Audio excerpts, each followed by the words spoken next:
Yo, what's up everybody? Thank you for tuning in to yet again another fantastic podcast. It's Cody, your Cape Crusader, and we're keeping it geekly. Yes, this is your #1 stop for all things geek culture, from comic books to video games and everything in between.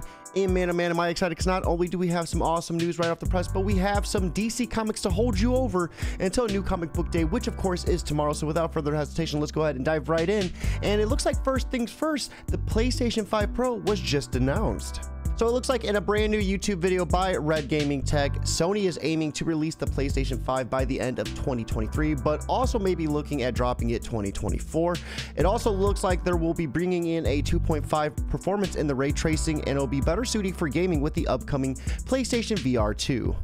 Now, of course, without going into Ray Tech's video, be sure to check that out if you're interested. I, of course, would not want to steal any of those views. It looks like the biggest difference between the current PS5 and the Pro will be in the graphical department, with the latter more powerful innards being aimed at improving ray tracing capabilities. Now, as someone who is fortunate to get the PlayStation 5 day one, I think the Pro seems like a pretty cool console, but I have to acknowledge the mass amount of people out there who have yet to get their hand on a system and have been trying so desperately, but don't want to pay those scalping prices. Now, we don't have a price point yet. I am interested in your thoughts. Leave a comment down below letting me know how much you think this console is going to end up costing.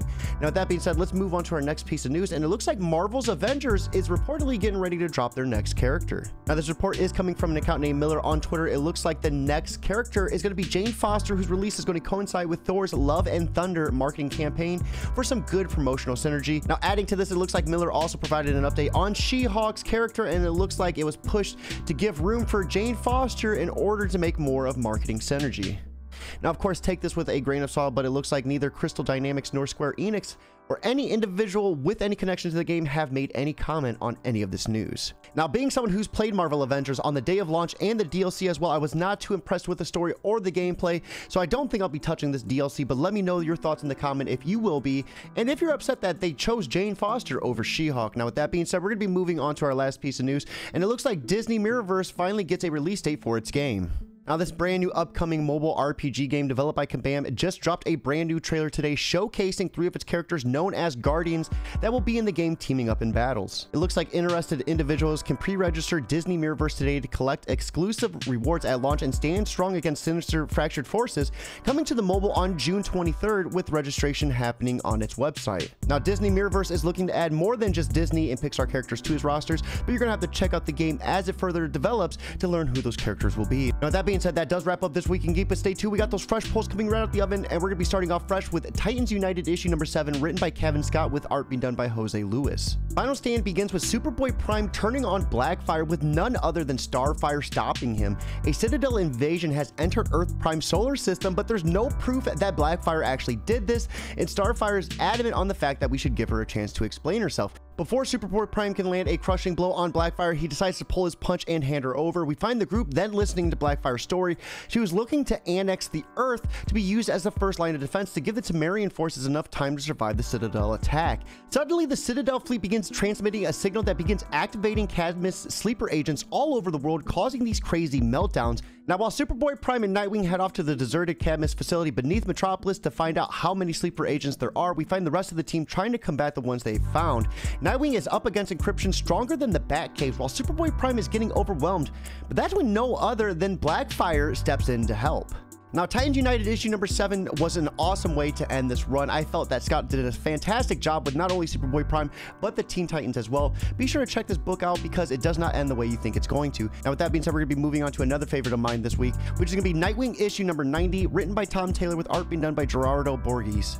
Dick Grayson Act 3 begins with Blockbuster in a meeting with the police commissioner as well as Mayor Melinda Succo, Dick Grayson's sister. Now, during this meeting, we find that Blockbuster hired someone that doesn't care about collateral damage and plans to bomb Dick Grayson's entire apartment complex in order to get him. Now, after evacuating everyone, Dick Grayson learns that a tenant has hearing problems and is missing. So, dressed as Nightwing, he kicks the door down in order to rescue Maurice, but it's too late as the bomb meets the building as they jump out. Now, Wally West learns about the explosion in Bloodhaven, and before the blink of an eye is there digging through debris, breaking his fingers several times to find Nightwing before seeing him safely land.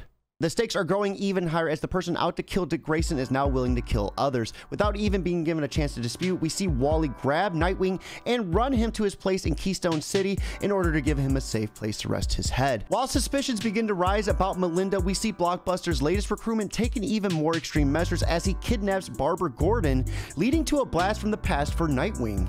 Now, each and every issue in Nightwing makes me love his character more and more, and Tom is definitely building up the anticipation because the character he runs into is one that definitely has tried to kill him in the past. Now, with that being said, we're going to be moving on to our last issue of the week, which is going to be Batman Detective Comics issue 1057, written by Mariko Tamaki with art being done by Amanki Naopan. Now, the Tower Part 11 begins with Scarecrow dragging Psycho Pirate down the hallway with Anna Vulture holding Coyote at gunpoint, while the Penguin gives orders to send as many men as possible into the tower to retrieve his drugs, killing anyone that gets in their way. Now it's time to take the tower back, and Batman begins by entering the hole that Scarecrow threw Nightwing out of and dismantling a group of party crashers. Huntress, on the other hand, gets a vision of what Anna is seeing, and Psycho Pirate is bleeding out while Coyote is held hostage. Meanwhile, Steph and Robin have their own hands full, going up against Penguin's men, getting saved by Batwoman in the nick of time. Now it's time to not only take down Scarecrow and Anna Vulture, but rescue Coyote and Psycho Pirate, with the Huntress on the way to save Psycho Pirate from being stabbed to death by Anna Vulture. We see the Bat family take on Scarecrow, but this does not end the way you think it's going to. Now, we definitely had another issue with a wicked twist at the end, and things get very insane, and whew, I was definitely not expecting this one. Now, with that being said, that does wrap up our comics for the week. You can catch me on any of my respective social media platforms at Keeping It Geekly, and guys, be sure to check out all of these new indie comic interviews we have coming out. We are knocking out about 2 to 3 every week with more on the way. With that being said, guys, I hope you have a good night, but most importantly, keep it geekly.